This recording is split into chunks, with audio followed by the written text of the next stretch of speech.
Hello and welcome. My name is Kieran. What's going on, guys? I help people using a perspective. So today I wanted to talk about our thoughts, right? All the thoughts that we have, ranging from sexual deviancy to polite, positive thoughts with decorum about table manners and where the knife and fork should go.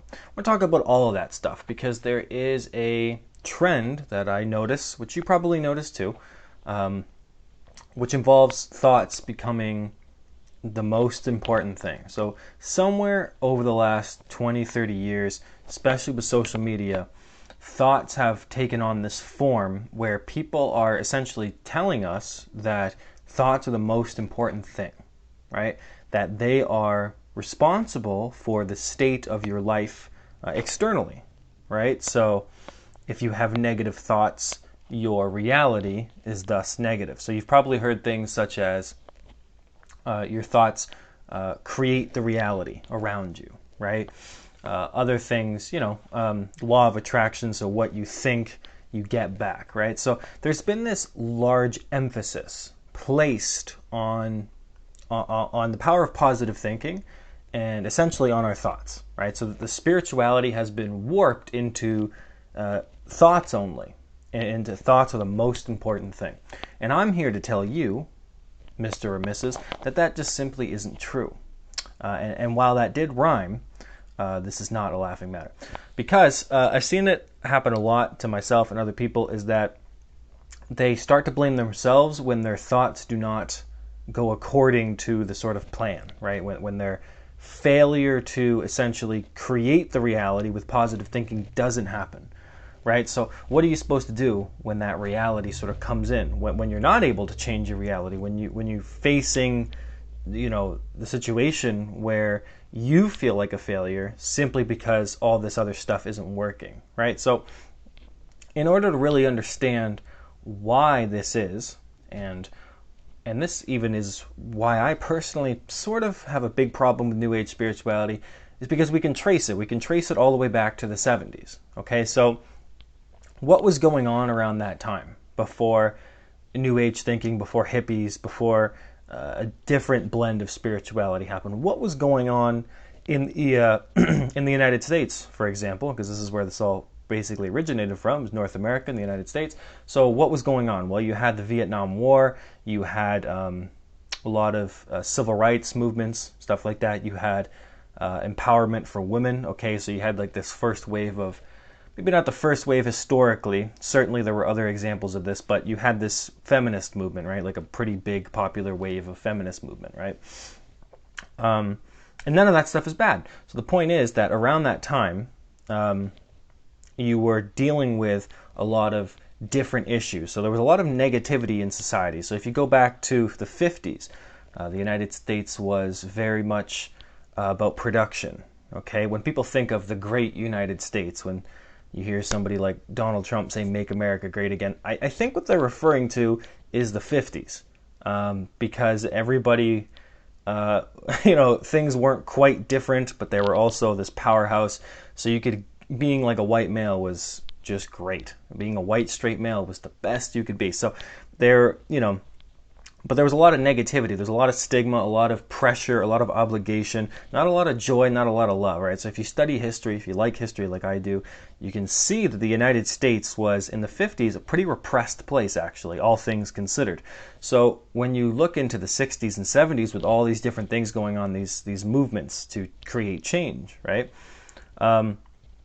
You'll see that it only makes sense naturally that positive thinking, that New Age spirituality would have come about, because these people, hippies as we call them, they just wanted to exist. They just wanted to be free.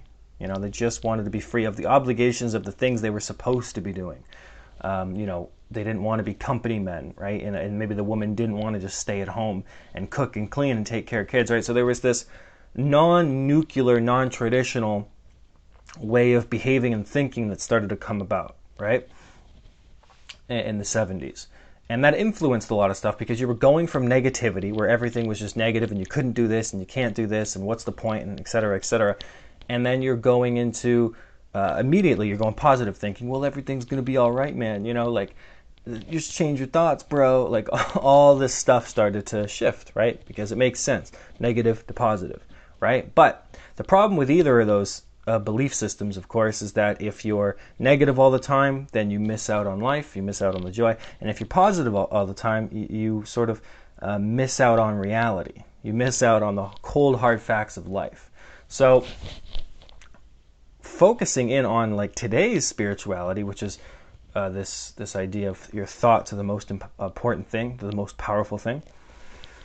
There's a lot of problems with that, and I'm going to start breaking it down, and I'm going to break it down with the simplest point. Okay, and it's straight up that your emotions matter infinitely more than your thoughts. Okay, so every time you take an action, for example, you are doing something emotional. So whether or not you want to punch somebody in the face who has called you a nasty name, if you want to, overeat, okay, if you want to go have sex with the hot blonde at wherever you like to have sex with hot blondes at, then it's all coming from an emotion. There's some feeling going on that's creating the action, right? So emotions matter infinitely more than your thoughts because they are the things that are influencing your decisions, your actions, right? So your thoughts aren't responsible for creating your reality around you.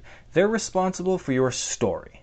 Okay, so your thoughts are the reason, the things that you tell yourself about what's going on the outside, which can include, oh, well, my outside sucks because I'm not thinking positively enough, right? But that's just not strictly true. It can't be that black and white because there are plenty of times in my life where I've thought something negative and positive, the opposite, the positive thing happened, right? Regardless of my thought about it.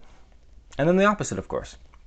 Very, very positive about something happening and it didn't come into fruition, right? So if you follow this whole line of, well, your thoughts are the most important thing and they are the basis of your reality, then you can, often what happens is people will start to feel guilty and they'll feel pretty stupid and they'll kind of feel like a failure that they're not doing things correctly, that it's somehow their fault. And instead of listening or understanding or coming up with new methods, a lot of these teachers sort of just push this idea that, oh, you're just not doing it hard enough. You're just not doing it, in this way. You have to keep going, keep trying, keep being more positive, right? Doubling down on faith, which is a bad idea. And it's ignoring reality, right? Because it's ignoring the fact that, well, your emotions always matter more, right? They are the reason that you do anything, right? You don't have to think positively to be successful. You just have to take actions. There are tons of people throughout human history, and probably still going right now, that are successful, that have been successful, and they were depressed. They had low, thoughts about themselves, thoughts about others, but they were still able to be successful because they took actions in a certain particular path, in a way that made sense to them. Okay, so your actions are the things that matter, and your actions come from emotion. Right, so your thoughts aren't shaping your reality about it, right? It's up to me if I look outside and it's a beautiful day out there. You don't get to see, but I do, and it's pretty. But I'm not, if I decide to say, well, that's shitty day, shitty sun, etc., then that's my thoughts about that, right? So that doesn't make whatever's going on out there shitty, doesn't make it beautiful, right? Because if I go the opposite and I say, well, that's a beautiful day outside and other people don't like it, then it has nothing to do with the reality about anything. It has to do with the story that we tell ourselves about reality, okay? Reality is thus far completely separate of all of this.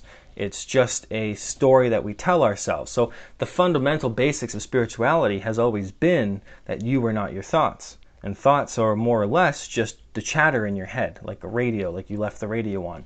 Just because the thoughts are in our own voice, do we listen to them, right? If somebody comes up to you, calls you an idiot or a loser, unless you feel that way about yourself, you're not going to take it very seriously. But when you start telling yourself that, that's when you believe it. So that might be an indication for you to go, well, yes, see, Kieran, you big-nosed loser. That's an example of your thoughts creating negativity within you. But here's the thing. they're coming from your emotions. You're not your thoughts, right? A negative thought doesn't create a negative emotion. It simply triggers what's already there. It's the exact reason why sometimes people have different issues of self-worth, right? Somebody who feels that they are extremely ugly will get very triggered, will have it affect them greatly with their own thoughts or what other people say about them that involve their appearance. So they might, think terribly about themselves, and you look at that as an indication. We'll see, are your thoughts that important? But that's not actually what's making them feel bad. It's the emotion around that, and the thoughts come from that.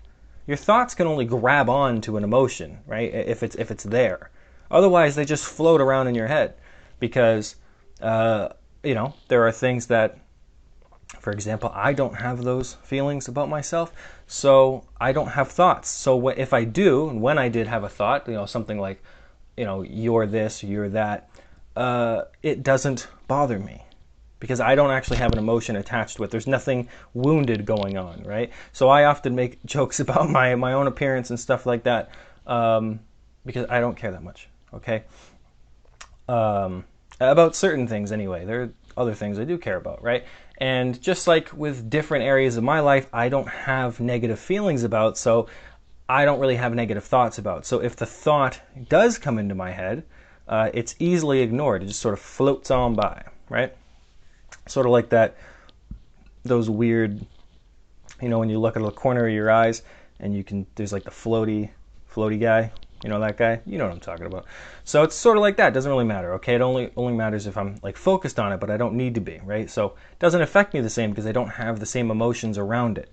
So with other people, it's the opposite, right? So that's sort of like how you know that your emotions are more responsible for your own suffering rather than your thoughts. Your thoughts are the stories that you tell yourself.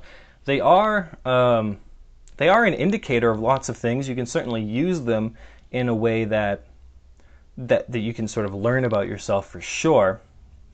But your thoughts are programmed, right? They're sort of like this, they're just on repeat. They're just crap, right? It's just bird chatter. And just sometimes the chatter is nice and it tells you nice things. Other times it tells you mean things like you suck. And what you listen to, so basically what affects you, is based on your emotions. Because if you didn't feel negative about yourself, if you didn't feel negatively about yourself, those thoughts wouldn't be there, because those thoughts they can only arise because of a negative feeling, right? And you can verify this quite simply, because if you've ever sort of moved past a negative emotion, you'll notice that your thoughts naturally change. Right? Because think about it, you didn't choose to think the way that you do. So say if you do have some negative thoughts floating around inside of your head, maybe about yourself, about others, about life, etc. You didn't choose those thought patterns. It naturally occurred throughout your life, stemming from anything that happened in your childhood that was remotely negative, because things affect children, and children don't know how to deal with it on their own. And when you don't have parents that are willing to accommodate a child, to listen to them, to be there for them, to give a shit about them, to have any sense of empathy about them, then you're going to have a child who takes things on by themselves, especially if they're an only child, right? So then they're going to grow up with a lot of negative ideas about themselves and about the world. But they happen very naturally, the thought processes around them, right? And we might not even remember a lot of the events that caused them. But the thoughts are there. So the thoughts are, there's no time limit to the thoughts. It's the same thoughts that we've been having since we were young. It's just different words, right? Instead of like whatever a 7-year-old's vocabulary would have been, same thought process, but now maybe in your 20s or your 30s or your 40s, it's just different vocabulary, different way of saying it, but the same idea behind it, same sort of energy, but it's coming from a negative emotion. So you'll notice that if you change the way you feel about things, if you start to feel different about yourself, your thoughts naturally start to shift in that direction anyway. So it always strikes me as a bit redundant that people are focusing so much on their thoughts. It just seems like a waste of energy, right? It's not that they aren't important in like some sense. I think everything has a place, okay? But they're but it's a waste of your energy and your time to dive deep into trying to change your thought processes, because it doesn't really work. You can't, like if I tell you not to think about a red elephant, you're going to think about a red elephant, right? I mean, it's like the definition of trying. Like if you try to go to sleep, you can't sleep. You know what I mean? Like the trying part, the trying is a mental thing. When you try, your mind's basically figuring out how to do this thing, right? So people that have trouble sleeping often are trying to go to sleep instead of just sleeping. But just sleeping is what they already know how to do. Trying implies that you don't know how to sleep, so your mind comes up with a way on how to do it. But you already know how. So, and that's based in your emotions again, right? People that have trouble sleeping often have emotions that are restless, have trouble sitting still, trouble, being with themselves, trouble relaxing, okay, things like that. Another reason, right? People have trouble relaxing. Again, they're trying to relax. Relaxing is a paradox, right? If you try to relax, it's the opposite effect. But just relaxing is something you do know how to do. And it requires no thoughts. It requires simply an emotional awareness, right? So your emotions, and I've said this time and time again, your emotions are an elephant. And, if you're punching this elephant to get it into submission, right? You're trying to think it into a specific reality. It's not going to work. You can't, you can stand next to your elephant, you can stand next to a real elephant in real life and think all you want about where this elephant should go, but it's not going to change reality. The elephant is going to do what the elephant does, and that might involve being at this dirty, mucky pool of water for 45 minutes because that's the only water it thinks it can find. So in the same vein for you, rather than trying to force your emotions, trying to put them in a cage, pigeonhole them, get them down, you're supposed to like gently lead them towards where better things are, right? So same thing with your love life or something like that, right? Like the desire for love is a natural, normal thing, but you might always find it in the wrong places. That has nothing to do with your thoughts. That has to do with your emotions. Your emotions are the ones that are in control, right? And we like to think that we're in control. And that's why this idea is so popular, because it presents thoughts as in, hey, all you got to do is think positively and you'll have your desired life and you'll be successful and you'll be this and that. But none of that matters if you don't feel good about yourself. Well, what's the point? Well, you can be successful but feel like shit, and then you're never going to be successful by your own definition. So your emotions are this elephant, and they are, for better or for worse, largely in control of your life. And your thoughts are just what you think about the elephant, really. I mean, you can think it's a piece of shit. You can think, God damn this elephant. All I need to do is this, this, and this. Why won't it listen to me? But the responsibility is towards the elephant, towards your emotions, not towards your thoughts. Since your thoughts, again, fundamentals of spirituality, are not really who you are. They are chatter, and you can observe that chatter, and then you can observe your observation, right? So you can verify these things through your own self. You don't really need to take my word for it. And lastly, a good point about this is positive thoughts aren't, positive thoughts, they don't make you feel positive sometimes, right? So, for example, people will say like, a negative thought, creates a negative emotion, like I mentioned before, right? So if that were true, then how come positive thoughts don't elicit positive emotions, right? Not always. It works when you feel good about yourself already. If you have a strong sense of self-worth and self-esteem, maybe about something even in particular, having a positive thought, doing affirmations, generally helps that, It probably helps it on a scale of 70-30, which is pretty good. But if you don't have large self-esteem, or you do have issues around what you're trying to affirm or think positively about, you just end up creating more negative emotions about yourself because it recognizes that no, I don't actually feel that way. So it just brings it to the surface, right? So if you have issues around money, or you don't feel good enough for a job or something like that, and you keep telling yourself, well, I am good enough, I can do it, you're just going to keep feeling worse about yourself because you don't actually feel that way. So your thoughts aren't going to change your inherent emotion. They're not going to do anything with that. Thoughts are good for planning. They're good for solving puzzles and coming up with ideas. But your emotions are essentially what you're supposed to listen to because they're telling you something. And they're telling you something real. So and you have to take an action to get somewhere, right? You talk about the power of manifestation and all this other stuff, thinking it into reality. No, I mean, if you want to be a successful so-and-so, you have to do something. You can't just think about it. It doesn't matter what you think about it. It really doesn't. How many times in my life, again, I've thought so negatively about some outcome happening, right? Maybe a long-term, medium-term goal. And I just took action towards it, regardless of what I thought. Well, it still happened and there was success. But because the emotions might have been unchanged, what happens is that I don't feel like the success is important or well-deserved. So I don't really feel that different, right? So your thoughts are little indicators of things for sure, but without an understanding of your emotional self, you lose out on a lot of joy. So just trying to pigeonhole your emotions and trying to force yourself into a reality is going to cause you more harm than good. I've seen it happen. I mean, you can pretend, there's lots of people who want to pretend that everything's great just because they have positive thoughts, but I've never actually met another human face to face where that has been a reality. I've met people who have positive thoughts because they have positive emotions about themselves, because they have a general sense of belief about themselves. But I have never met somebody who successfully has managed to will their existence into being, will their manifestation into being simply just based upon their thoughts. And that's just never happened. It's your emotions and your actions create way more of desired or undesired outcomes than your thoughts ever have a responsibility for. And I think that's fair to say. Again, that's not who you are. So why would your thoughts be the most important thing? Your emotions are a clear indication of sort of this energy inside of you, your soul, your desires, okay? Because that's where it's coming from. Your thoughts don't really know much. I mean, how many times are you wrong in a year? A lot. Ideas about things, beliefs, opinions, okay, they change over your life. So you're not necessarily in any better position just because you think differently.